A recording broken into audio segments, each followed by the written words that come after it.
Assalamualaikum warahmatullahi wabarakatuh. Alhamdulillah wassalatu wassalamu ala Rasulillah wa ala alihi wa sahbihi wa man walah. Wala hawla wala quwwata illa billah. Amma ba'du. Bapak Ibu para jamaah sekalian rahimakumullah. Marilah kita lanjutkan kajian tafsir dari kitab Tafsir Al-Munir, yaitu surah Al-Imran ayat 10 sampai dengan ayat ke-13. Di mana pada paragraf ini Syekh Profesor Dr. Wahbah As-Suhaili memberikan judul Aqibatul Kufar Al-Maghrurin Bil Mal Wal Walad Wa Mithalu Dzalik, yang artinya adalah nasib orang-orang kafir yang terperdaya dengan harta dan keturunan serta contoh mereka. Akibat yang dialami oleh orang-orang kafir yang mereka ini tertimpa penyakit ghurur, ya. Ghurur itu adalah terpedaya, tertipu, ya, oleh harta, oleh anak-anak, oleh dunia. A'udzubillahi minasyaitonirrajim. Innal ladzina kafaru lan tughni anhum amwaluhum wala auladuhum minallahi syai'a wa ulaika hum waqudun nar. Innal ladzina kafaru, sesungguhnya orang-orang yang kafir, lan tughniya, tidak akan memberi manfaat, anhum dari mereka, amwaluhum, harta-harta mereka, wala auladuhum, dan juga anak-anak mereka, minallahi, dari Allah, syai'an, sesuatu pun, wa ulaika, dan mereka itulah hum waqudun nar, bahan bakar di neraka. Kata bi ali Fir'aun, seperti apa yang telah menimpa kepada keluarga Fir'aun, walladzina min qablihim, dan orang-orang yang sebelum mereka, kadzabu bi ayatina, mereka telah mendustakan dengan ayat-ayat kami. Fa akhadahumullahu bidzunubihim, maka Allah menyiksa mereka diakibatkan oleh dosa-dosa mereka. Wallahu syadidul iqab, dan Allah maha keras siksaannya. Qul lil ladzina kafaru, katakanlah wahai Muhammad kepada orang-orang yang kafir itu, satu gelabuna, kalian akan dikalahkan, wa tuhsyaruna ila jahannam, dan akan digiring ke neraka jahannam, wa bi'sal mihad, dan itu adalah seburuk-buruk tempat kembali. Qad kana lakum ayatun, sungguh telah ada bagi kalian tanda kekuasaan Allah, fi fi'ataini, pada dua kelompok, iltaqata, yang keduanya saling berperang. Fi'atun tuqatilu fi sabilillah, satu kelompok berperang di jalan Allah, membela Islam, yaitu kelompok kaum muslimin. Wa ukhra kafirah, dan kelompok yang lain adalah kelompok yang kafir. Yarawnahum, mereka melihat, mithlaihim, yaitu seperti mereka, ra'yal ain, dengan pandangan mata. Maksudnya mereka melihat, orang-orang kafir ini melihat kepada kaum muslimin dua kali lipat antara jumlah yang sebenarnya dengan penglihatan yang ada di mata mereka itu. Wallahu yu'ayyidu binasrihi may yasha, dan Allah akan memberikan kemenangan dengan pertolongannya kepada siapa yang dikehendaki. Inna fi dzalika, sesungguhnya yang demikian itu adalah la'ibratan, sebuah pelajaran lil absar, bagi orang-orang yang menggunakan akal pikiran mereka. Pembahasan berikutnya yaitu tentang mufradat lughawiyah, arti kosakata yang terdapat di dalam ayat-ayat ini.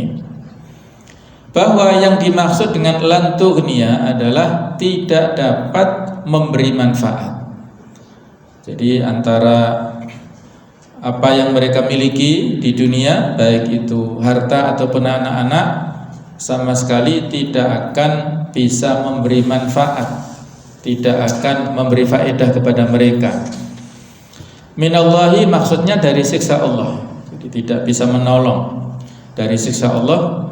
Sedangkan yang dimaksud dengan waqudun nar, yang arti secara harfiah adalah bahan bakarnya, neraka, yaitu sesuatu yang digunakan untuk membakar api seperti kayu, arang atau yang lainnya. Di dalam ayat yang lain di surat Al-Baqarah disebutkan bahwasanya wattaqun naral lati waquduhan nas wal hijarah. Takutlah kalian kepada neraka yang bahan bakarnya adalah manusia dan batu. Uiddat lil kafirin, disediakan bagi orang-orang kafir. Sedangkan yang dimaksud dengan kadabi adalah keadaan mereka seperti keadaan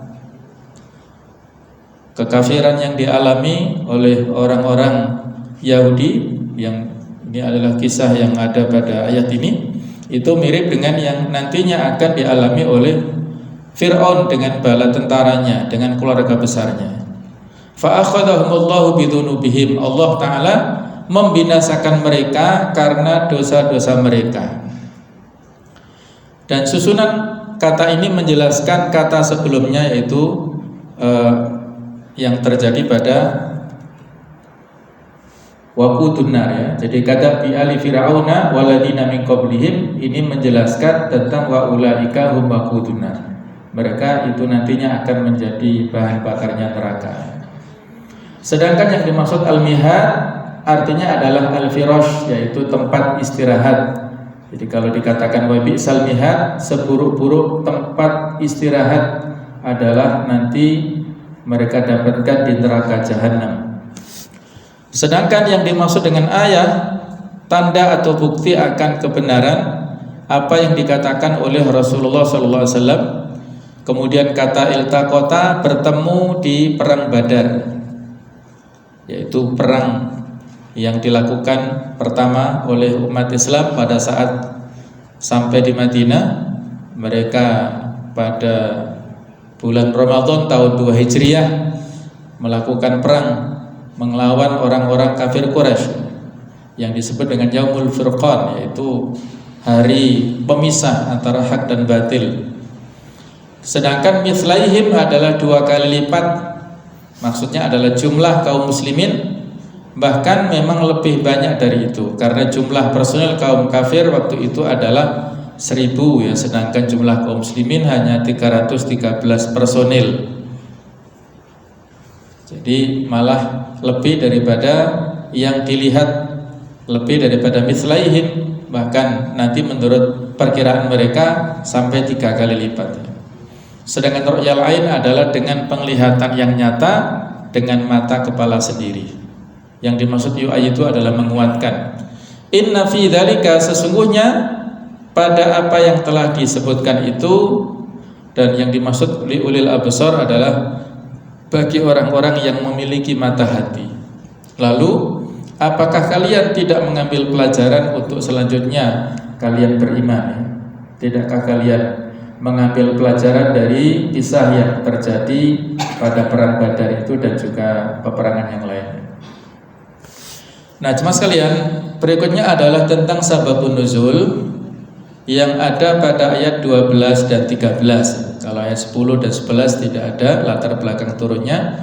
Sedangkan ayat 12-13 ini dikisahkan, diceritakan oleh Abu Dawud dalam kitab sanadnya atau kitab sunannya maksudnya, dalam Sunan Abi Dawud dan Baihaqi dalam kitab Ad-Dalail dari Ibnu Abbas radhiyallahu anhu, lama asaba min ahli badrin ma asaba.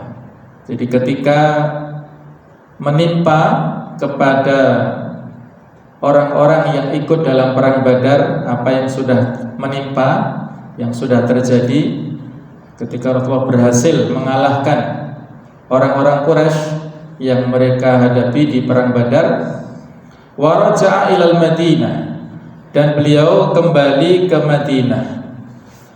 Lama asaba Rasulullah SAW Quraisyan, pada saat beliau mengalahkan orang-orang Quraisy pada Yauma Badrin, pada hari perang Badar. Wa qadimal Madinah, beliau sampai ke kota Madinah. Jama'al Yahuda fi suqi Bani Qainuqa. Rasulullah mengumpulkan orang-orang Yahudi di pasar Bani Qainuqa. Wa qala, dan beliau mengatakan kepada orang-orang Yahudi, ya ma'syara Yahud, wahai sekalian orang-orang Yahudi, aslimu qabla an yusibakumullahu bima asaba Quraisy. Masuklah Islam kalian semuanya sebelum Allah menimpakan kekalahan kepada kalian sebagaimana yang telah Allah timpakan kepada orang-orang Quraisy. Ini sebuah gertakan yang sangat tepat ya, momentumnya tepat. Ketika Rasulullah habis mengalahkan orang Quraisy, pulang ke Madinah, mengumpulkan orang-orang Yahudi. Di Madinah ini multi agama ya, multi etnis. Kalau orang-orang Yahudi ada kaum Yahudi Bani Nadir, ada Bani Quraidah, ada Bani Qainuqa ya. Tiga itulah kabilah terkenal yang ada di sekeliling kota Madinah. Nah, pada saat itulah beliau menyampaikan ancamannya, ajakannya untuk masuk Islam kepada orang-orang Yahudi. Nah, pada saat mendapatkan ajakan yang ada unsur ancaman seperti itu, mereka menantang ya. Jawabannya ini jawaban yang meremehkan. Faqalu ya Muhammad, wahai Muhammad, la yaghurrannaka min nafsika. Kamu janganlah tertipu ya, terperdaya oleh dirimu sendiri.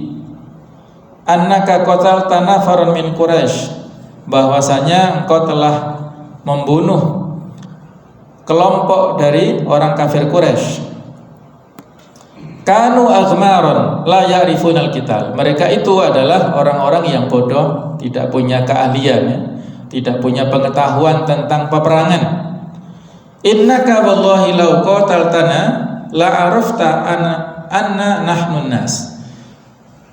Sesungguhnya engkau, demi Allah, wahai Muhammad, seandainya memerangi kami, niscaya engkau akan mengetahui siapa sebenarnya kami ini sebenarnya.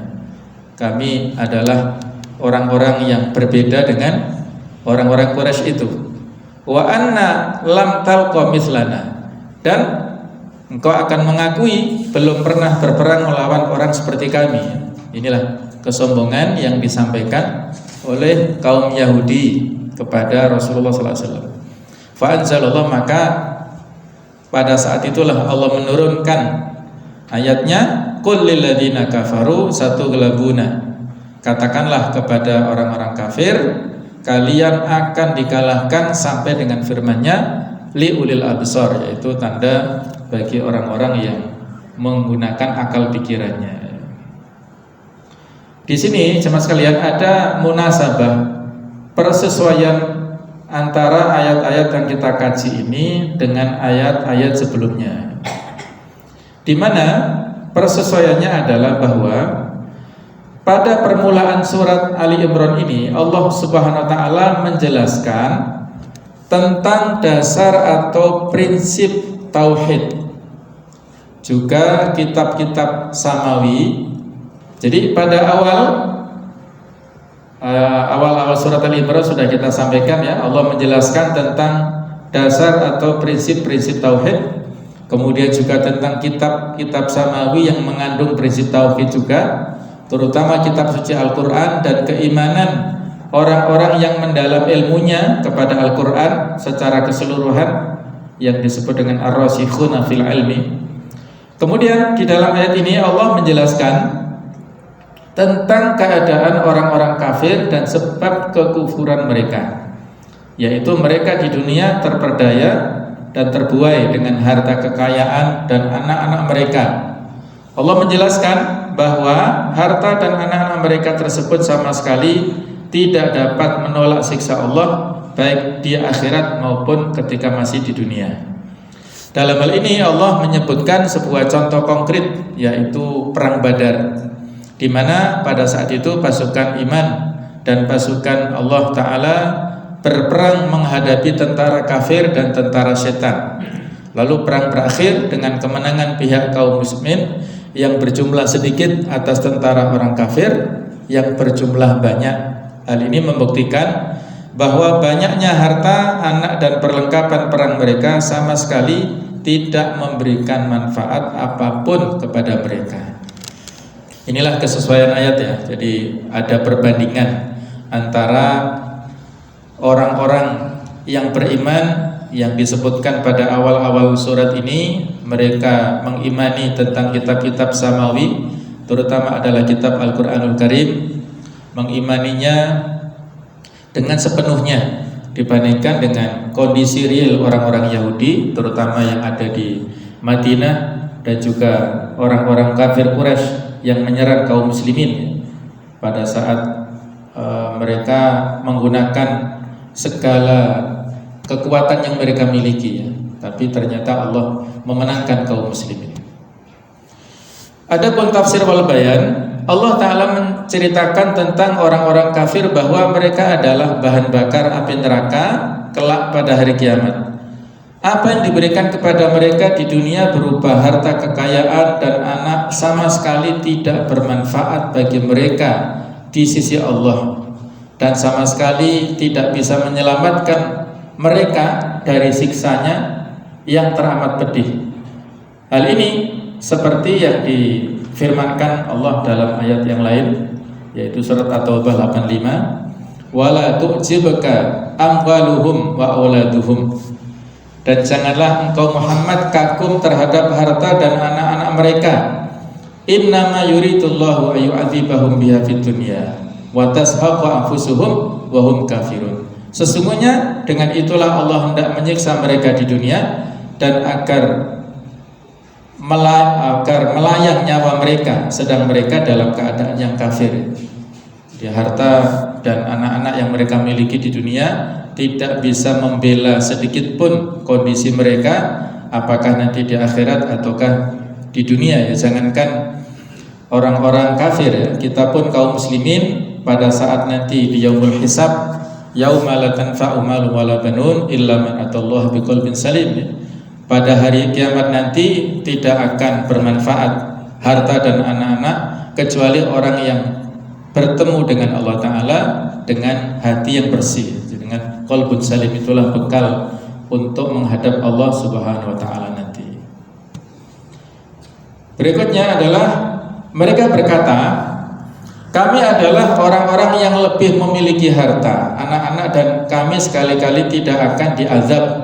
Maka Allah membantah apa yang mereka katakan itu dengan firman-Nya di surat Saba 37. Wa ma amwalukum wala auladukum billati tuqarribukum indana zulfa illa man amana wa amila sholihan fa ulaika lahum jazaa'u dhi'fi bima amilu wa hum fil ghurufati aminun.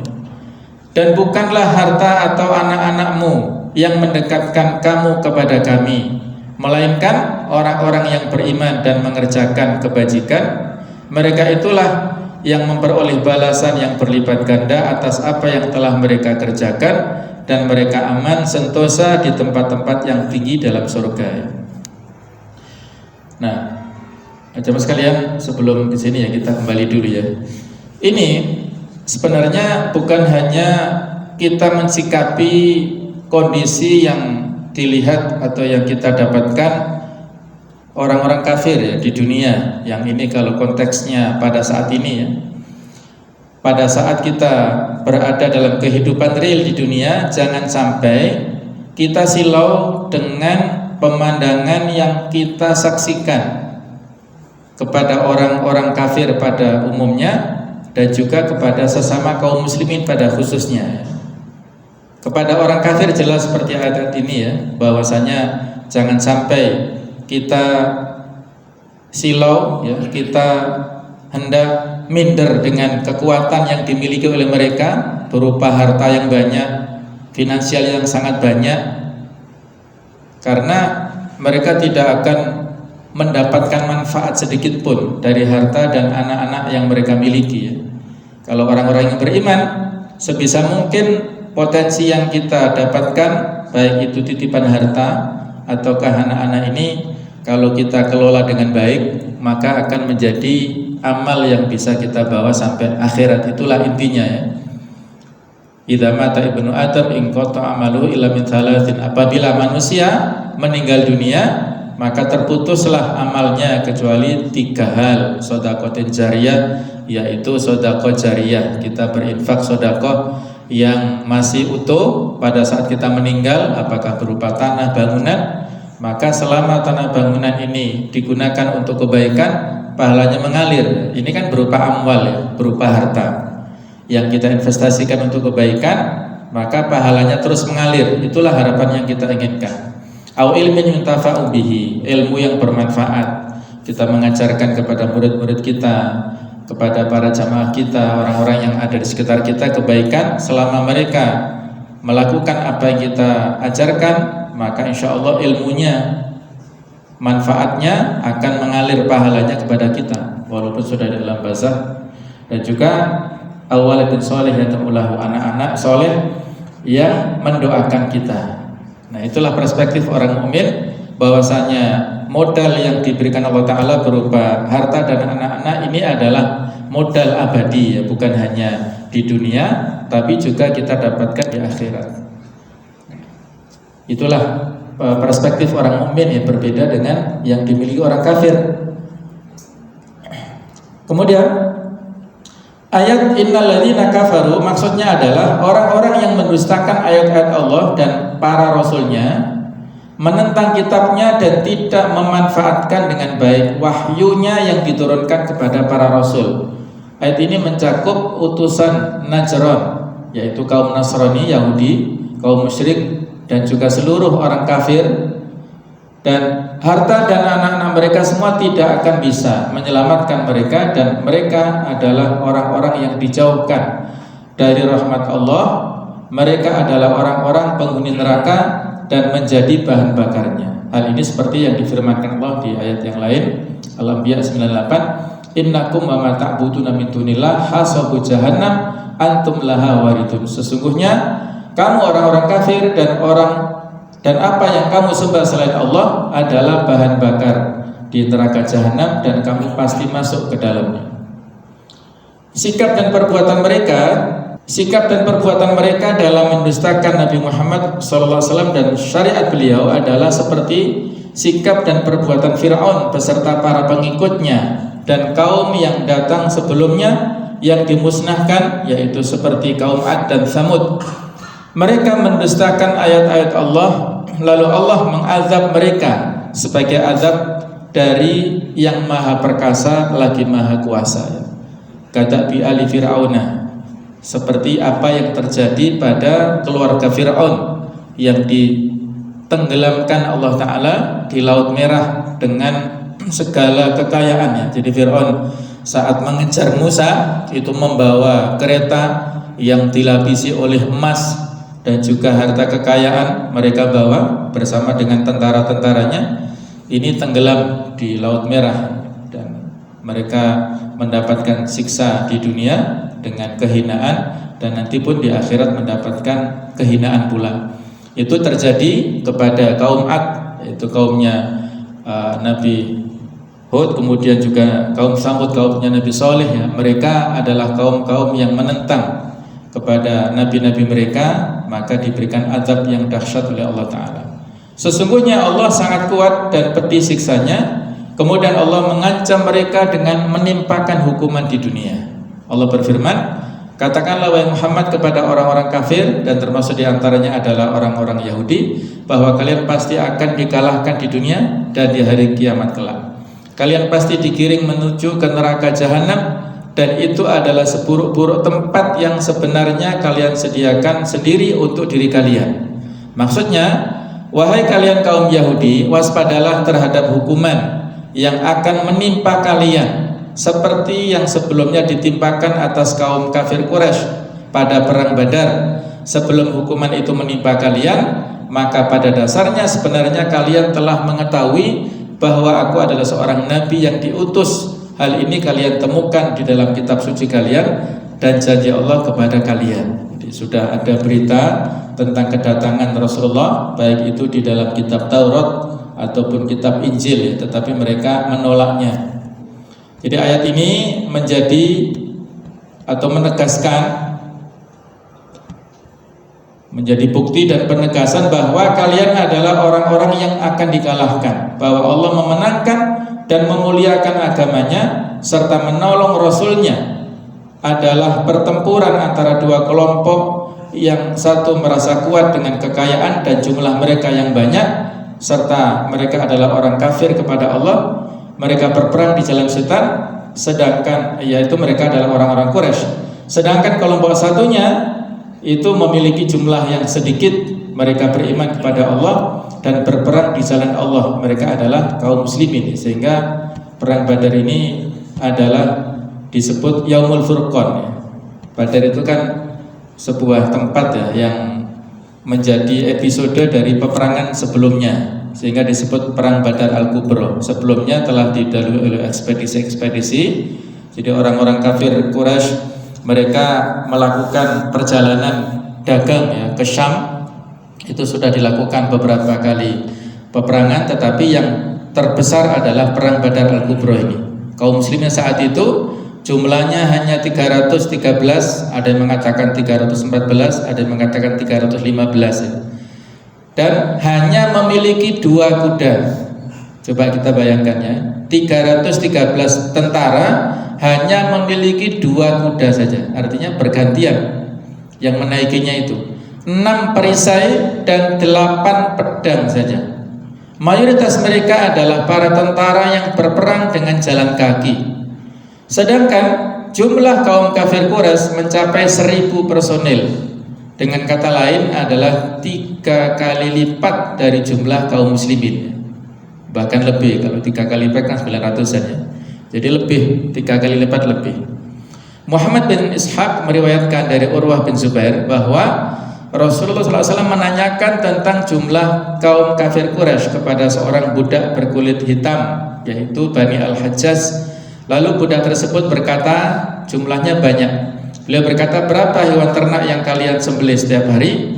Budak tersebut berkata, terkadang 9, terkadang sampai 10 ekor. Lalu beliau berkata, kalau begitu jumlah mereka berkisar antara 900 sampai 1000 personil. Nah, itulah, ya, jumlah yang besar, ya, dibandingkan dengan kaum muslimin 313, ya. Jadi kaum muslimin hanya sedikit sekali. Yang ikut berperang ini meninggalkan wanita, anak-anak kecil, ya, ditinggalkan di Madinah. Nah, mereka berjumlah 313 ini pada tahun 2 Hijriah. Kemudian kalau pada tahun 8 Hijriah Fathu Mekah itu sudah 10.000. Jadi coba kita hitung, hanya waktu 6 tahun saja sudah kelipatannya luar biasa, ya. Jadi pada Fathu Mekah 10.000, kemudian nanti pada saat Haji Wada tahun ke-10 Hijriah itu sudah 100.000. Nah, itulah kelipatan jumlah kaum muslimin yang luar biasa, ya. Namun menurut pandangan kasat mata, ayat ini menjelaskan bahwa jumlah mereka hanya 2 kali lipat dari jumlah kaum muslimin. Meskipun pada kenyataannya jumlah mereka 3 kali lipat dari jumlah kaum muslimin. Hal ini dikarenakan Allah menyedikitkan jumlah mereka di mata kaum muslimin, sehingga selanjutnya tentu tentara Islam harus menghadapi 2 tentara musuh. Jadi Allah meringankan beban, ya, dengan memperlihatkan jumlah mereka tidak terlalu banyak. Al-ana khaffafallahu ankum. Pada hari ini, sekarang ini Allah meringankan beban kalian. Wa alima anna fikum dha'fa, dan Allah mengetahui di antara kalian ada yang lemah. Fa iyyakum minkum mi'atun sabirah yaghlibu mi'atain. Kalau ada di antara kalian 100 orang yang sabar, niscaya mereka dapat mengalahkan 200 orang musuh. Wa iyyakum minkum alfun yaghlibu alfaini. Kalau ada di antara kalian 1000, maka bisa mengalahkan 2000 dengan izin Allah. Wallahu ma'as sabirin, dan Allah bersama dengan orang-orang yang bersabar. Ayat ini kata para ulama menjadi penghapus pada ayat 65 sebelumnya, yaitu sama di surat Al-Anfal juga, yang mana kaum muslimin menghadapi 10 kali lipat kewajibannya ya. Dalam peperangan ada 100 kaum muslimin menghadapi 1000, ada 1 menghadapi 10, tapi di sini hanya 1:2 saja ya. Jadi 200 menghadapi 100 menghadapi 200, 1000 menghadapi 2000. Jadi 1:2 saja. Tapi kalau ayat yang sebelumnya adalah menghadapi 1:10 ya. Jadi ada keringanan di situ. Jadi Allah menampakkan jumlah pihak musuh kepada kaum muslimin tidak sesuai dengan jumlah yang sebenarnya, yaitu lebih sedikit dari jumlah asalnya. Hal ini bertujuan agar hati kaum muslimin tetap teguh dan berani ya. Mereka tidak ciut nyalinya, tidak merasa gentar dan takut, serta agar mereka meminta pertolongan dari Tuhan mereka, yaitu Allah Ta'ala. Sedangkan sebaliknya, jumlah kaum muslimin ditampakkan kepada pihak kafir lebih banyak 2 kali lipat. Hal ini agar mereka takut, gentar dan bingung ya. Walaupun jumlahnya 313 tadi, tapi dalam penampakan mata orang-orang kafir maka seperti 600-an lebih gitu ya. Ini adalah perang Badar yang Allah Ta'ala menguatkan kaum mukminin dengan pertolongannya. Begitu juga Allah menepati janjinya untuk mengalahkan kaum Yahudi, yaitu dengan keberhasilan kaum muslimin membunuh kaum Yahudi Bani Quraidah yang telah melakukan pengkhianatan dan pelanggaran terhadap janji dan kesepakatan mereka yang mereka buat dengan kaum muslimin. Mereka ikut bersama-sama dengan kaum musyrikin pada perang Ahzab, yaitu ikut membantu ya di perang Khandaq atau perang Ahzab ini. Demikian juga kaum Yahudi Bani Nadir ya, ini kisah pengusiran kaum Yahudi Bani Nadir ini diabadikan di surat Al-Hasyr. Jadi orang-orang Yahudi ini memiliki watak yang mirip-mirip ya samalah dengan orang-orang ya bapak nenek moyang mereka, yaitu orang-orang Bani Israel ini ya. Jadi kaum Yahudi baik itu Bani Nadir atau Bani Quraidah ini mereka melakukan pengkhianatan. Jadi kaum muslimin dengan orang-orang kafir Quraisy kan sudah melakukan perjanjian piagam Madinah ya. Jadi ketika Rasulullah datang ke Madinah membuat kesepakatan dengan orang-orang non-muslim dengan piagam Madinah, bahwasanya mereka saling bahu-membahu bekerja sama untuk menjaga keamanan kota Madinah, tidak saling menyerang, tidak saling berperang. Mereka menjaga eksistensi Madinah ini, walaupun mereka beda agama ya. Tapi ternyata kaum Yahudi Bani Quraidah dan juga Bani Nadir ini berkhianat, apalagi Bani Nadir ini melakukan percobaan pembunuhan kepada Rasulullah SAW, yaitu dengan mau menimpakan batu besar, sehingga ketika Rasulullah lewat itu tertimpa batu dan harapan mereka bisa meninggal. Itulah harapan mereka, tapi Allah melindungi beliau. Jadi itulah pengkhianatan dan juga kecurangan orang-orang kaum Yahudi. Dan akhirnya Rasulullah mengancam kepada mereka supaya keluar dari kota Madinah, tapi mereka tidak mau ya. Orang-orang Bani Nadir ini mereka tidak mau keluar, dikepung oleh orang-orang kaum muslimin, mereka nggak mau keluar. Harapannya mereka ditolong oleh koalisi yang mereka, kawan-kawan mereka dari Bani Ghatafan dan juga dari suku-suku kafir yang ada di Mekah, dan juga dari Abdullah bin Ubay bin Salul, gembong kaum munafikin di Madinah.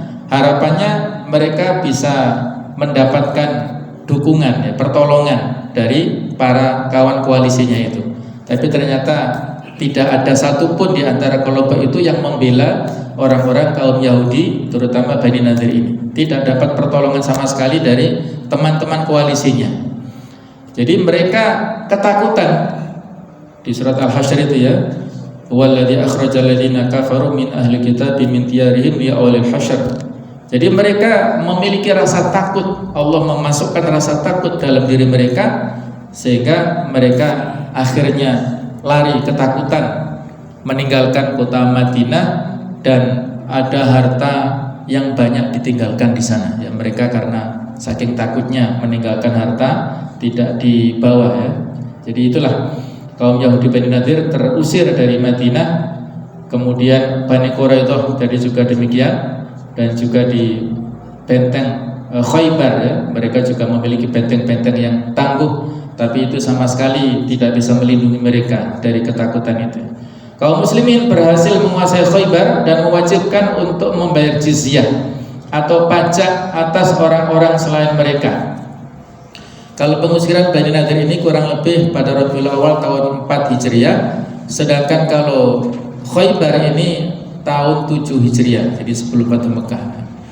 Jadi setelah mereka terusir, ya, mereka diwajibkan untuk membayar jizyah atau pajak atas orang-orang selain mereka ketika mereka melakukan penyerangan terhadap kaum muslimin, dan mereka juga mulai peperangan dan permusuhan. Allah selalu menopang dan menguatkan siapa saja di antara hambanya yang dikehendaki, seperti pertolongan Allah kepada kaum muslimin pada perang Badar dengan menampakkan jumlah kaum muslimin lebih banyak di mata kaum kafir Quraisy dan menampakkan jumlah kaum kafir Quraisy lebih sedikit di mata kaum muslimin. Nah, jadi kaum muslimin yang ikut perang Badar ini punya keistimewaan, ya. Mereka disebut Ahlul Badr. Bahkan generasi kaum muslimin sesudahnya menjadikan posisi orang-orang Ahlul Badr ini sebagai wasilah, ya, dijadikan sebagai tawasul dalam sholawat ya, sholawat Badar, ya, wa bi ahlil badri ya Allah itu, ya. Hukumnya bagaimana? Insya Allah itu ada pada sesi akidah, ya, pembahasan dalam masalah akidah, tawasul dengan makhluk itu boleh apa tidak, ya, itu pada pembahasan akidah, ya. Jadi di sini kaum muslimin yang ada pada ikut perang Badar itu posisinya istimewa. Bahkan dikatakan i'malu masyitum qad ghufirtum, kerjakan semau kalian karena Allah mengampuni dosa-dosa kalian. Jadi mereka posisinya luar biasa, ya. Bahkan pada saat mau terjadi semacam tuduhan pengkhianatan yang dilakukan oleh Hatib ibnu Abi Balta'ah, ya, yang mau mengirimkan berita penyerangan kota Mekah, dikirimkan lewat kurir wanita, itu nggak dihukum oleh Rasulullah, ya, karena beliau adalah termasuk Ahlul Badri. Umar kemudian Ali juga sudah menawarkan mau membunuh orang ini, tapi dicegah, ya, karena dia adalah termasuk daripada Ahlul Badr. Allah alam bisawab. Ini yang bisa kita bahas pada kesempatan insyaallah kita lanjutkan pada pekan depan. Mudah-mudahan ada manfaatnya. Mohon maaf atas segala kekhilafan. Subhanakallahumma bihamdik asyhadu an la ilaha illa anta astaghfiruka wa atubu ilaik. Wassalamualaikum warahmatullahi wabarakatuh.